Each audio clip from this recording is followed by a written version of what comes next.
Le prince Jean d'Orléans, duc de Vendôme, est le deuxième fils du prince Henri, comte de Paris et duc de France, et de la duchesse Marie-Thérèse de Wurtemberg, et est le prétendant au trône de France.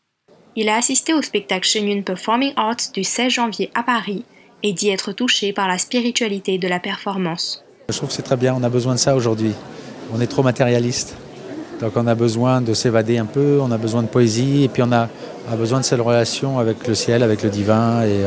Voilà, et tout ce qu'on a vu là fait un peu le lien entre les deux. Et je trouve que c'est important. Il ne faut pas que l'homme perde de vue l'endroit d'où il vient. Et puis voilà, si on est attaché à quelqu'un qui on estime qu'il y a eu une création, qui est un être divin, je pense que c'est important pour nous de le rappeler. Depuis le XVIIe siècle, Paris est un des centres majeurs de finance, de mode et d'art en Europe.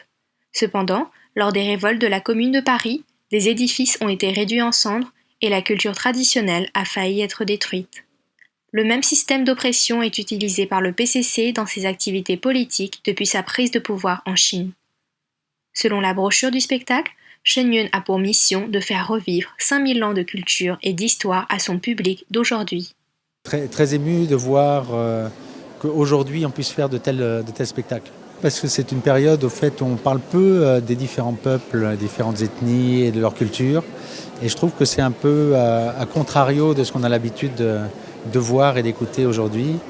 Et là on nous présente voilà, une multitude d'histoires, une multitude de peuples, une multitude de cultures, d'ethnies, d'habits traditionnels, de poèmes, d'histoires particulières sur différentes régions de la Chine. Et je trouve ça très très intéressant et ça apporte beaucoup, je trouve.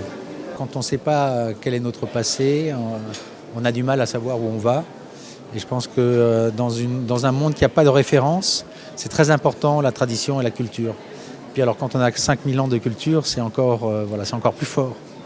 Parce que on est trop pris par le quotidien, on a voilà, les choses pas belles.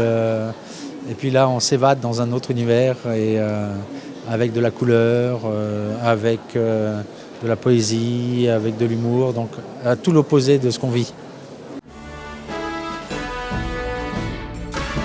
Reportage NTD, Paris, France.